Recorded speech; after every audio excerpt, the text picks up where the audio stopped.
এক নম্বর আলামত ইমাম আল মাহাদি আলাইসাল্লামের আগমন। ইমাম আল মাহাদি আলাইসাল্লামের আগমন হবে, অনেক হাদিসে আসছে যে গাজওয়ায় মুসলমানরা যখন চতুর্পাশে নির্যাতিত হবে, নিপীড়িত হবে, মুসলমানদের মানে চতুর্পাশে যখন বিশৃঙ্খলা করবে মুসলমানদের উপর, তখনই ইমাম আল মাহাদির আগমন হবে। অনেক হাদিসে আসছে যে গাজওয়ায় হিন্দ চলাকালীন সময়ে ইমাম আল মাহাদির আত্মপ্রকাশ করবে।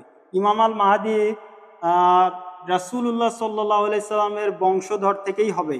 তার মার নাম হবে ওই রাসূল সাল্লাল্লাহু আলাইহি সাল্লামের মার নাম যেমন আমিনা, তারও মার নাম হবে আমিনা। তার বাবার নাম যেমন আবদুল্লাহ, ওই ইমাম আল মাহাদির বাবার নামও আবদুল্লাহ হবে। ইমাম আল মাহাদির কপালটা হবে চওড়া এবং নাকটা হবে খাড়া এবং সুমিষ্ট দেহের অধিকারী হবে, এরকম অনেক বর্ণনা আছে। তো ইমাম আল মাহাদি আত্মপ্রকাশ হলে কিয়ামতের 10টা বড় আলামতের মধ্যে একটা সিরিয়ালি বাই সিরিয়ালি প্রকাশিত হবে। তাহলে ইমাম আল মাহাদি 1 নম্বর আলামত, বড় আলামতগুলোর মধ্যে ইমাম আল মাহাদি আলাইসাল্লামের আগমন। এরপর তার সময়কালটা লেখা আছে অনেক জায়গায় 7 বছর এবং 9 বছর, মতান্তরে 9 বছর। এরপর দাজ্জালের আবির্ভাব। দাজ্জাল এমন একটা ফিতনা, আল্লাহ রাসূল সাল্লাল্লাহু আলাইহি সাল্লামের পূর্ব জামানার নবীরাও এই দাজ্জালের ফিতনা থেকে বাঁচার জন্য আল্লাহর কাছে পানা চাইছিল। তাহলে দাজ্জালের ফিতনা, পৃথিবীর বুকে যত ফিতনা আছে সব থেকে বড় ফিতনা হলো দাজ্জালের ফিতনা। দাজ্জালের ডান চোখটা কানা থাকবে এবং চুলগুলো ঘন থাকবে, বাপড়ি চুল থাকবে। দাজ্জালের বাহন থাকবে গাধা, যে মক্কা মদিনা ছাড়া বিশ্বের সব জায়গায় ভ্রমণ করতে পারবে নিমিষেই। দাজ্জাল যদি চায় বৃষ্টি হবে, না হলে বৃষ্টি হবে না। দাজ্জাল যদি চায় আপনার খাদ্য হবে, উৎপাদন হবে, না হলে হবে না। কত বড় ফিতনা! আমরা সাধারণ ফ্যামিলি কার্ডের জন্যই কত কি করছি, আর এই দাজ্জাল যদি চায় তাহলে আপনি খাইতে পারবেন, এইরকম অবস্থা। তাহলে দাজ্জাল যদি না চায় তাহলে তার অনুসারী হবেন কি না? এখনই হচ্ছেন ছোট একটা বিষয়ের জন্য, আর বড় বড় বিষয় হিসাব আলাদা। তাহলে দাজ্জালের সময়কালটা 40 দিন। দাজ্জাল 40 দিন দুনিয়াতে থাকবেন।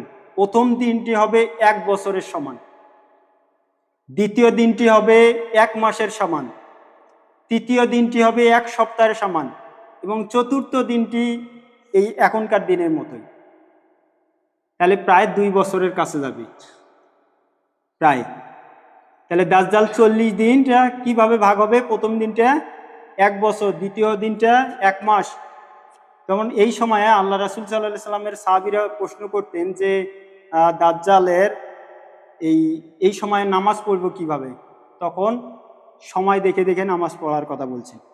এরপর ঈসা আলাইহিস সালামের আগমন। ঈসা আলাইহিস সালাম এই দাজ্জালকে হত্যা করবে। এখন আছে চতুর্থ আসমানে। চতুর্থ আসমানের থেকে যখন বাবে লুদ নামক স্থানে, ফিলিস্তিনের বাবে লুদ নামক স্থানে এই দাজ্জালকে হত্যার মাধ্যমে এই দাজ্জালের ফিতনা দুনিয়া থেকে চিরতরে মুছে যাবে। এরপর ইয়াজুজ মাজুজের আগমন। ইয়াজুজ মাজুজ এমন এক জাতি যারা যখন বাইর হবে একবারে সমুদ্রের পানি সব খেয়ে ফেলবে।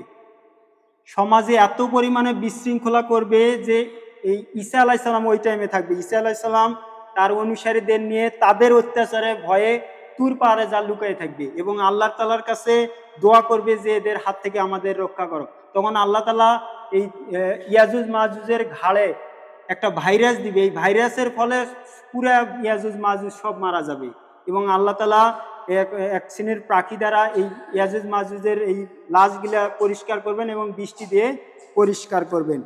এরপর দাব্বাতুল আরদ, এই মাটির নিচ থেকে এক প্রকার একটা প্রাণী বের হবে যা মানুষের সাথে কথা বলবে। কোনটা মুমিন কোনটা কাফের লিখে দিবে শরীরে, মানুষের সাথে কথা বলবে।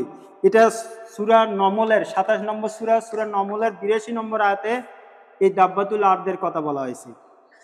এরপর 3টে ভূমিধস হবে, 6, 7, 8 3টে ভূমিধস হবে। একটা হবে এই বাংলাদেশ পাকিস্তান বলেন এই যে মায়ানমার এদিক পূর্ব দিকে একটা ভূমিধস হবে।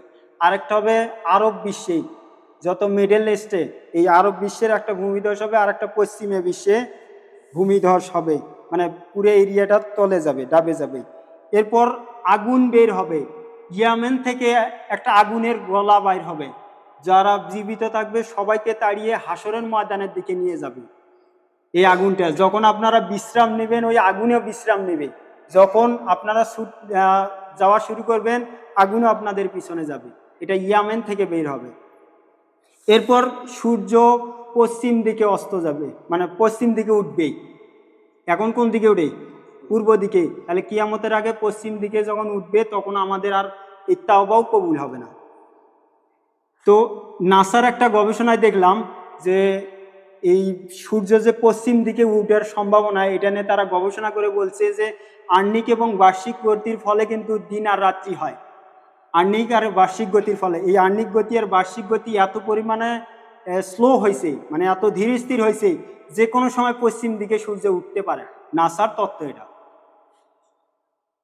তো আরো কিছু আলোচনা ছিল, আলোচনা তো সময়ের অভাবে, 10টা আলামত আমরা যেহেতু অনেকগুলো আলোচনা করলাম কিয়ামতের আলামত সম্পর্কে, ছোট এবং বড়। আল্লাহ তাআলা আমাদেরকে এই আমলগুলো, আমাদেরকে এগুলো বুঝার এবং এই অনুযায়ী চলার, আমল করার তৌফিক দান করুক। সবাই বলেন আমিন। আসসালামু আলাইকুম ওয়া রাহমাতুল্লাহি ওয়া বারাকাতুহু।